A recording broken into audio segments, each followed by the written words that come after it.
A guy named George Calhoun, the editor of our sports, the Press Gazette. They put an ad in the paper, and 24 guys showed up. And on August 11th of 1919, 24 guys made the team, and Curly was the player coach.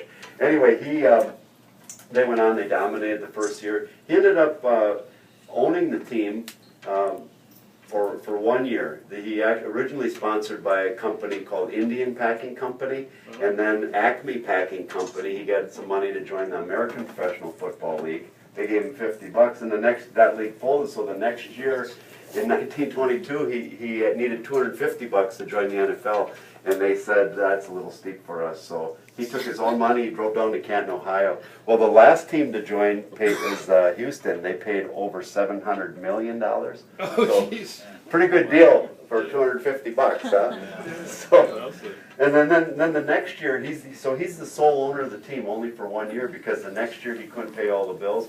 He and 4 guys sold 1,000 shares of stock at $5 a piece, and we became publicly held, and we've been ever since. 4 stock sales since, 364,000 shareholders. Any shareholders in the audience? Yeah. There we go. You're lucky to go on the tour with one of the owners. John, how's your dividends on that stock doing? So far, a little flat. So far, but the stock doesn't pay dividends. You can't resell it, but you are a voting shareholder, and you can come to the annual meeting here at Lambeau Field with 17,000 of your friends and hear the state of the business. So it's kind of fun. Anyway, Curly went on. He was with us for 31 years. He won 6 world championships, and then after he left in 1949, football wasn't very good in Green Bay for 11 years. We were the Siberia of the NFL. They go, if you don't shape up, I'm going to trade you to Green Bay. We weren't very good, and in 1958, it came to a head. We won 1 game, lost 10, and tied 1. Didn't have to fire the coaches. The coaches all quit on their own. So we said, well, now what are we going to do? Well, George Halas, who was an arch rival of ours, he was the GM and owner of the Chicago Bears, arch rival, but a real friend off the field of the Packers. He said, talk to this guy named Vince Lombardi. Never been a head coach at any level other than high school. And so we talked to Vince, and he was the offensive coordinator for the New York Giants. And he says, well, I'll come to Green Bay on a 5-year contract and complete control of the organization. Well, we couldn't get anybody else. Nobody wanted to come to the coach. So we ended up with Vince Lombardi, of all guys, and he says, you know, I've never been associated with a loser, and I don't intend to start now. That's true. He'd never in his whole career ever been with a losing program. Well, he comes here, he takes that same group of guys that only won 1 game, bunch of losers, Bart Starr, Jim Taylor, Paul Horney, Ray Nitschke, Hall of Famers today, and turn that team around. First year he wins 7 games, wins Coach of the Year. The next year he takes the team all the way to the championship game against the Philadelphia Eagles. Time expires. They hand the ball off to Jim Taylor. He gets inside the 10-yard line. Time expires, and they lost the game. And so they go to the locker room. They go, Vince is going to chew us out. And he says, gentlemen, I'm proud of you. He says, you played a fine game. We didn't lose that game. We simply ran out of time. And he says, well, I'm here. I guarantee you we will never lose another playoff game. Pretty bold statement for a coach, but he went on to hold that to be true. He won 9 playoff games, including 5 world championships in those next 7 years. 5 world championships in 7 years, that's unheard of. So Vince won 5 total championships, 3 in a row, including the first 2 Super Bowls. Then he stepped aside and became GM for a year in '68. And that ate him up. He couldn't stand watching somebody else coach his team. So he had the following year, he got a chance to coach the Washington Redskins, the team that hadn't won in over 10 years. Turned them around in 1 season. But the following year, in 1970, at the age of 57, Vince passed away of colon cancer. So later that year, the NFL renamed the championship trophy in his honor. So today that Super Bowl trophy is the Vince Lombardi trophy. So without Curly starting the team and having the foresight to sell stock, and without Vince turning us around in very dire times, turning us into a winner, we wouldn't be here today. And the third is Bob Harlan. He's responsible for this whole addition, this whole renovation that was completed in 2003. We were winning we had Mike Holmgren, Ron Wolf. We were winning, the winningest team in the 90s. we were not very successful off the field, and there was a chance that we'd go bankrupt by 2006, have to move the team. No owners with deep pockets. So he came up with this idea. We were 27th in the NFL out of 31 teams. He came up with the idea of building a place that people could come to year-round instead of just 10 days a year. It used to be the biggest beer and brat festival 10 days a year in the parking lot. Well, now we have a destination that people come to, and with our pro shop and so on. We were all the way up to number 7th in NFL the following year when this opened, and we're right around 10th now. So thanks to Bob Harlan for really helping to save the franchise. Those are the three gentlemen most responsible for us being in the smallest city in the NFL and the only publicly held sports franchise in the United States. So enough about the history. To tell you about the field. That's the beautiful Lambeau Field. To your left is the historic south end zone. To the right is the obviously the north end zone. That field is the longest continuous playing surface in the NFL. We've played all of our games here since 1957. The only stadiums to be longer than that are baseball stadiums. Anybody care to guess what those might be? Yeah, we got baseball fans. Yeah. Fenway's the oldest, and then Wrigley. So we played our games here. The only thing different about the field, and you know, we used to get some divots on the field, and kind of like the Chicago Stadium, you see the dirt coming up, and we would have to replace the sod. Well, in 2007, we dug it all out about 3 feet down, put in some new sand. It's actually a sand field, and put in 43 miles of garden hose, 5/8 garden hose, where we run antifreeze and hot water through to keep the field from freezing. It's only been the frozen tundra of Lambeau Field one time. Chris Berman likes to say that, but in 1967 with the ice bowl, they just could not keep up. It was a sheet of ice. But since then it hasn't been. So 43 miles of new tube in there, that keeps the field from freezing.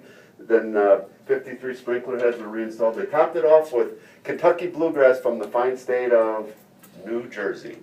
Okay. And then what's unique about this field is they took a machine almost the size of this room, and they inserted 22 million synthetic fibers like this, about 7 inches into the field, about every, I don't know, half inch or so in the field. 22 million, it's 97% real grass, 3% synthetic fiber. We've played almost 70 games on this field and haven't had any significant divots.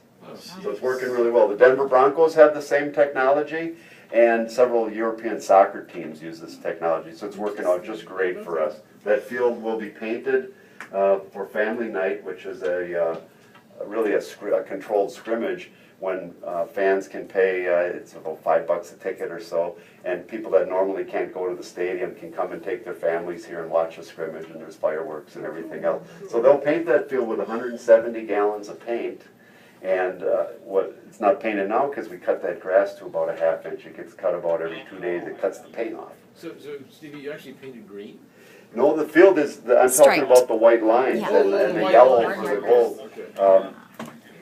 It's 170 gallons of paint just to do the white and the, yeah. I got it. And so they line it all, but the field actually is green, and that's real grass. We grow grass all the way through January, hoping that we're playing playoff games here.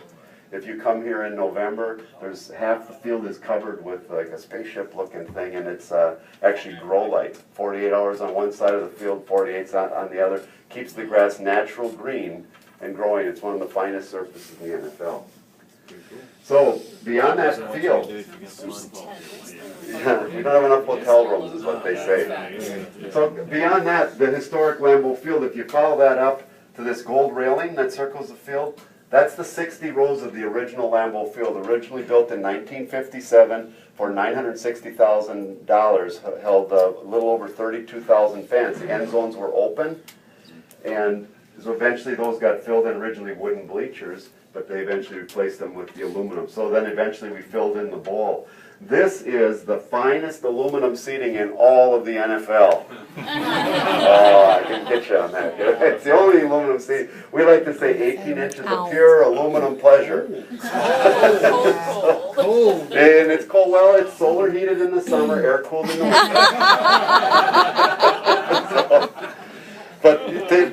But they are precious seats, because if you want to get a seat in Lambeau Field, the waiting list today is 106,000.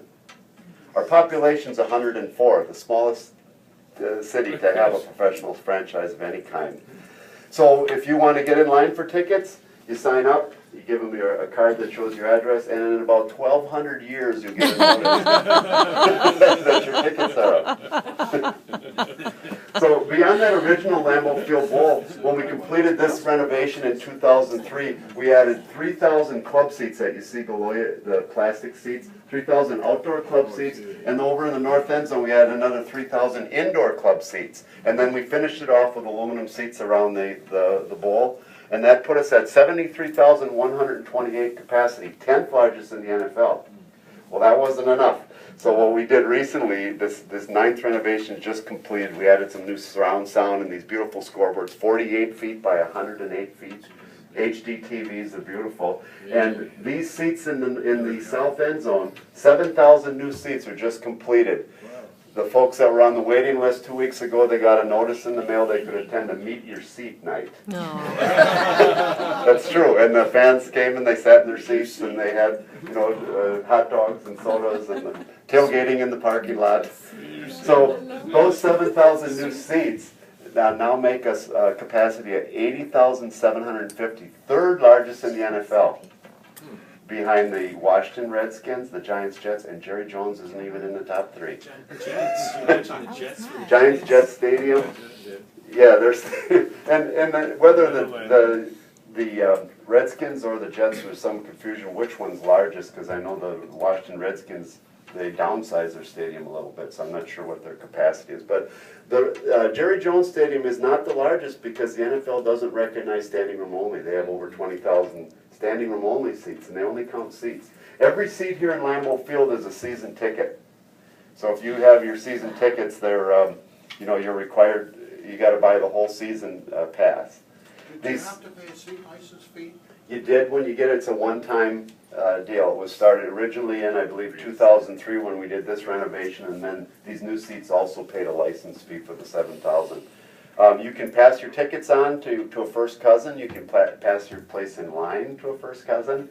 The tickets are part of estate settlements, divorces, all kinds of family disputes. To sit at Lambeau Field, it's just wonderful to be part of it. So are there those seats then reserved for visiting? You take the kids all day. There are some, by NFL rules, there's a number of seats that we have to give the visiting team, but they're out in the stadium.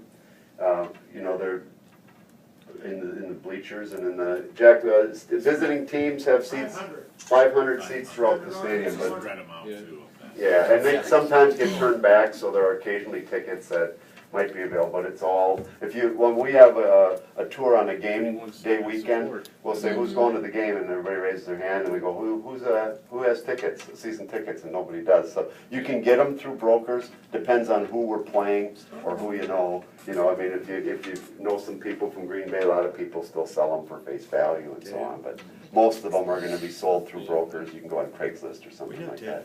How much does the season ticket cost? The season tickets are, per ticket, $74 in the end zone, $85 in the corners up to the 20, and $97 in between the 20s per ticket. 10 games. Yeah, now these new seats are $82 for the higher level and $89 for the lower level. So we're real excited about that. It's going to create a wall of sound. We need to go downstairs and go check out that field.